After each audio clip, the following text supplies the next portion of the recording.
Hossein Locker. আচ্ছা, এটা কি আদৌ সম্ভব যে একজন প্রাপ্তবয়স্ক মানুষ মাত্র 6 মাসের মধ্যে একটা সম্পূর্ণ নতুন ভাষায় অনর্গল কথা বলতে শুরু করবে? চলুন এই বিষয়টা নিয়ে একটু গিফিরে গিয়ে এর পেছনের আসল রহস্যটা খুঁজে বের করা যাক। আমাদের মধ্যে অনেকেই আছেন যারা ভাবেন যে ভাষা শেখার ক্ষমতাটা আসলে একটা জন্মগত প্রতিভা, মানে কারো কারো মধ্যে একটা বিশেষ জিন থাকে আর বাকিদের মধ্যে থাকে না। কিন্তু এই ধারণাটাই কি আমাদের সবচেয়ে বড় বাধা হয়ে দাঁড়াচ্ছে না? বেনির গল্পটা একবার দেখুন, কি অদ্ভুত তাই না? একদিকে স্কুলে বছরের পর বছর ধরে, মানে 11 বছর আইরিশ আর 5 বছর জার্মান পড়েও সে একটা ভাষাতেও কথা বলতে পারত না। আর অন্যদিকে সেই একই বেনি এখন 10-10টা ভাষায় অনর্গল কথা বলে। পার্থক্যটা কোথায় হলো? আসলে সে গতানুগতিক বোরিং পদ্ধতিটা ছেড়ে দিয়ে এমন একটা উপায় খুঁজে বের করেছে যা তার কাছে মজার মনে হয়েছে। এবার চলুন ভাষা শেখার ব্যাপারে আমাদের মাথায় গেঁথে থাকার সবচেয়ে বড় দুটো ভুল ধারণা ভেঙে ফেলা যাক। প্রতিভা আর শুধু একটা দেশে গিয়ে থাকা, এই দুটো ব্যাপার আসলে যতটা কাজের মনে হয় ততটা নয়। জোয়ের কথাই ভাবুন, হল্যান্ডে যখন সে ডাচ ভাষা শেখার চেষ্টা করছিল তখন সে একদমই পারছিল না। সবাই তাকে বলতে শুরু করলো যে তার নাকি কোনো প্রতিভাই নেই, তার হাল ছেড়ে দেওয়া উচিত। কিন্তু তারপর দেখুন কি হলো, সে চলে গেল ব্রাজিলে আর সেখানে গিয়ে কিছু নতুন নিয়ম মেনে চলল। ফলাফল, মাত্র 6 মাসে পর্তুগিজ ভাষায় একদম পোক্ত হয়ে গেল। এর থেকে বড় প্রমাণ আর কি হতে পারে যে প্রতিভাটাই শেষ কথা নয়? এই কথাটা খুব দামি। একজন ডুবন্ত মানুষ সাঁতার শিখতে পারে না। ভাবুন তো, ব্যাপারটা ঠিক এরকমই। আপনি যদি একটা নতুন দেশে যান কিন্তু সেখানকার ভাষা এক বর্ণ না বোঝেন, তাহলে চারপাশের সব কথা আপনার মাথার উপর দিয়ে যাবে। ওই ভাষার সাগরে আপনি হাবুডুবু খাবেন কিন্তু শিখতে পারবেন না কিছু। তাহলে এই যে যারা অনেকগুলো ভাষা জানেন, মানে পলিগ্লট, তাদের আসল রহস্যটা কি? তাদের কি কোনো গোপন ফর্মুলা আছে? আসলে কোনো একটা নির্দিষ্ট পদ্ধতি নয়, বরং তাদের সবার মধ্যে একটা মানসিকতার মিল আছে। চলুন সেটাই খুঁজে বের করা যাক। এই সফল বহুভাষীদের মধ্যে একটাই কমন জিনিস আছে, যেটা তাদের অন্যদের থেকে পুরোপুরি আলাদা করে দেয়। হ্যাঁ, এটাই মূল কথা। তারা পুরো শেখার প্রক্রিয়াটাকে উপভোগ করার একটা উপায় বের করে নেয়। তারা এটাকে স্কুলের কোনো বোরিং সাবজেক্টের মতো দেখে না, বরং এমন একটা কাজে পরিণত করে যেটা করতে তাদের প্রতিদিন ভালো লাগে। কিভাবে উপভোগ করে? দেখুন, কেউ হয়তো তার প্রিয় বই, যেমন ধরুন হ্যারি পটার, স্প্যানিশ ভাষায় পড়ছে। আবার কেউ হয়তো তার প্রিয় টিভি শো যেমন ফ্রেন্ডস, সেটা জার্মান ভাষায় দেখছে। আবার লুকাসের মতো কেউ তো আরও ক্রিয়েটিভ। রাশিয়ান ভাষা শিখতে সে স্কাইপে দুজন অপরিচিত রুশ মানুষকে জুড়ে দিত আর তাদের কথা শুনত। মূল আইডিয়াটা হলো শেখার প্রক্রিয়াটাকে নিজের মতো করে আনন্দদায়ক করে তোল। তো এই যে উপভোগ করার কথা বললাম, এটা তো গেল মানসিক দিক। এর পেছনে কিন্তু কিছু সলিড বিজ্ঞান ভিত্তিক নীতিও কাজ করে।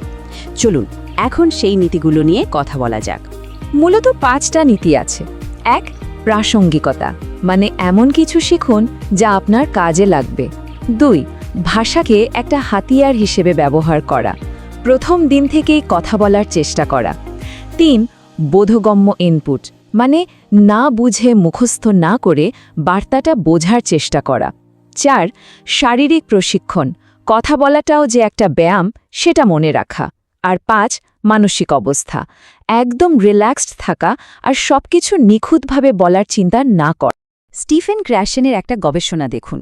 এখানে পরিষ্কার দেখা যাচ্ছে যারা শুধু ব্যাকরণের নিয়ম মুখস্থ করে তাদের চেয়ে যারা কোনো মেসেজ বা বার্তা বুঝে ভাষাটা শেখে, তারা পরীক্ষায় অনেক ভালো ফল করে। মানে বোঝাটা মুখস্থ করার চেয়ে অনেক বেশি কাজের। আমরা অনেকেই ভাবি ভাষা শেখাটা শুধু ব্রেনের কাজ, কিন্তু না, এটা একটা শারীরিক কসরত। আমাদের মুখে প্রায় 43টা পেশি আছে। একটা নতুন ভাষার শব্দ ঠিকমতো উচ্চারণ করতে হলে এই পেশিগুলোকে প্রশিক্ষণ দিতে হয়, ঠিক যেমন একজন অ্যাথলিট তার শরীরের ব্যায়াম করে। আচ্ছা, এতক্ষণ তো অনেক তত্ত্ব নিয়ে কথা হলো। এবার চলুন কিছু একদম বাস্তব আর কার্যকরী সিস্টেমের দিকে নজর দিই, যা আজ থেকেই শুরু করা যেতে পারে। আচ্ছা, একটা নতুন ভাষায় কথা বলার জন্য ঠিক কতগুলো শব্দ জানা দরকার বলে মনে হয়? হাজার? না, 80/20 নিয়মটা এখানে দারুণ কাজে দেয়। এই চার্টটা দেখুন।